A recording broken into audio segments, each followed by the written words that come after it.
All right, we'll start this thing out. Friday night was not good. Friday night was not good for ranked teams, starting with Clemson, who was at Syracuse. And Clemson losing to Syracuse. No one called that. No one saw that. I won't say no one because I'm sure there's a lot of Syracuse alumni, as there are in the entertainment and TV business, especially on the sports side, said they knew it all along. But Syracuse beats Clemson. And again, it looks like we're not going to have an undefeated team go all the way through this thing and win, unless Alabama can pull that one off. Next game up, Washington and Arizona State. Yeah, Washington at Arizona State. Arizona State wins this game. Can't begin to tell you, outside of probably the most common excuse you hear on these kinds of upsets for college teams, that they're 18 to 22-year-old kids, young men who just lose focus and can't pay attention on a regular basis. And they just make dumb mistakes. Stuff just happens. But Washington, who was in the playoff last year with a loss, mind you, is again going to have a loss on their record. Whether or not they can make it out of the West still remains to be seen. Next up was probably the game of the weekend in college football, and that was the OU-Texas game in Dallas, home of site of the Texas State Fair. Incredible. Texas is back. Tom Herman's got them playing really, really well. But Lincoln Riley's Oklahoma Sooners just had too much for Texas. They scored at the very end in one of those must-have kind of situations. And that's the kind of game that could possibly be a difference maker when you start moving towards the end of the year and go to a championship game in the Big 12. If you win that championship game in the Big 12, can propel you to a playoff. And Baker Mayfield did a great job on that last drive and hit a wide open, big old tight end. I'm not talking about a little wide receiver. I'm talking about a big old tight end that somebody decided not to cover. Hey, like I said, sometimes they just lose focus, and that's what happened in this one. Next up was Georgia Tech and Miami. This game was as tough as everyone thought it was going to be. For Miami, Georgia Tech was focused the entire way. They ran the ball, and they made the plays that mattered. Just an incredible job by Paul Johnson's crew. They opened the season with a loss to Tennessee. As bad as Tennessee's been doing, won't hold that against them. But since then, they've been on a run. And they pulled off one of the better upsets, beating Miami and Mark Richt, who is familiar with losing to an option offense because it happened to him some when he was at Georgia, playing Georgia Tech. And the last one on the college side was Navy at Memphis. Navy was undefeated. Memphis had only one loss. But Memphis came out of this with a win. And it wasn't so much just what Memphis did in this game, because Riley Ferguson in his passing game was on the money again. Great completions, great play calling by them. Navy blew this game. There's no other way they can look at it. They ran for over 300 yards. Hell, I don't think Memphis had ever lost or won a game where they gave up that many yards rushing. And Navy loses that game because they had 5 turnovers, 3 fumbles, 2 interceptions. And when you're a team like Navy, who kind of lives life on the edge anyway, you don't have the talent to overcome those kind of problems. So Navy is now dropped from the rankings. He's now dropped from the no-lose situation. They now got 1 loss on their record, and they play UCF this coming Saturday at Navy and take on an undefeated team led by Scott Frost. And UCF is off to one hell of a start, and it should be fun to watch. Let's move on to the NFL and some of the games that happened on that side. And we'll start with, New England and the Jets. Did you see this? Did you see this supposed non-touchdown? Jenkins lost control of the football. and they're ruling it a fumble through the back of the end zone.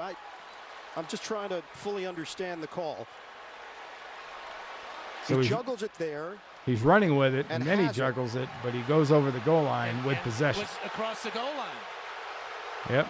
Good point, Dan Fouts. He's got it there. That's a touchdown. Possession there. Pylon goes down. Malcolm Butler with a heck of a job moving the ball right there, but well, the Jets fans just learned if it comes to a controversy over a fumble and possession and you're going against the Patriots, you ain't going to win. Ask the Raiders.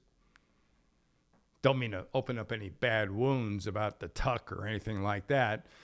Sorry, Amy Trask. I apologize. The great Raider executive that I think cringes every time anybody says the tuck.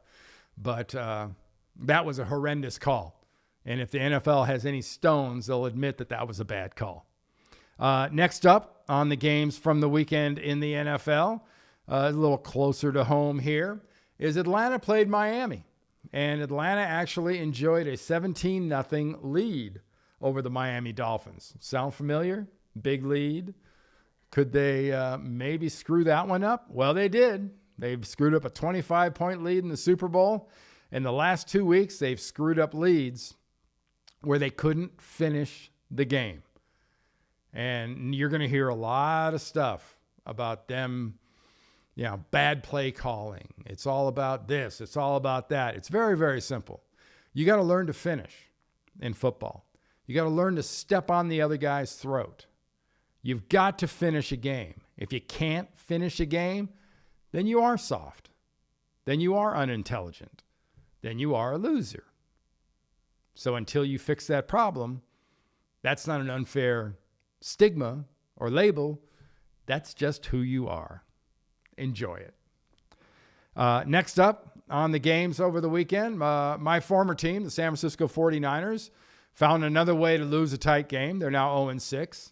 Lost to the Washington Redskins.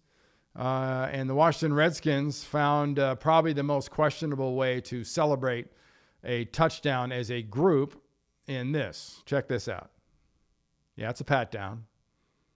You're going to be arrested. So, yeah. Seriously? Okay. No problem. Whatever floats your boat, boys. Get at it. But the Redskins beat the 49ers and hung a pretty good one on a team that gets to fly across the country and think about a creative way to win a game. And hopefully their first win can be next Sunday when the 49ers will be honoring the 1981 Super Bowl champions. And specifically, I think one of my good buddies on that team, Dwight Clark, I hope is going to be there. And it'll be a hell of a celebration. Hopefully that's going to be their first win. And that's kind of it in the NFL, except for one slight little detail. Last Thursday night, the Carolina Panthers went to Philadelphia. And if you've never been involved in a game in Philadelphia, the crowd can be a little bit testy. In fact, if you've ever sat in the upper decks of the old Vet or this new Lincoln Financial Field, the Eagles fans can be challenging. They can throw stuff. They can say things. They can start fights. Well, things didn't go so well for the Eagle fan sitting behind this guy, the Carolina Panther fan. Check this out.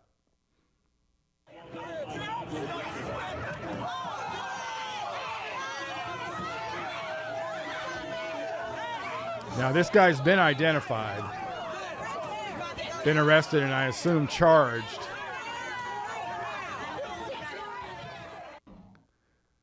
But I've heard horror stories about being in those upper decks in Philadelphia.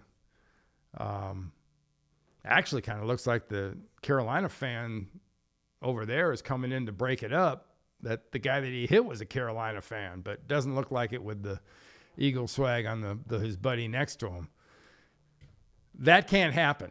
case you're curious, that's the kind of behavior that can't happen and happens all the time in sporting events. Because when you mix passion and alcohol, that is an unbreakable bond and guaranteed way to get violence, especially from adult males. All right, let's move on.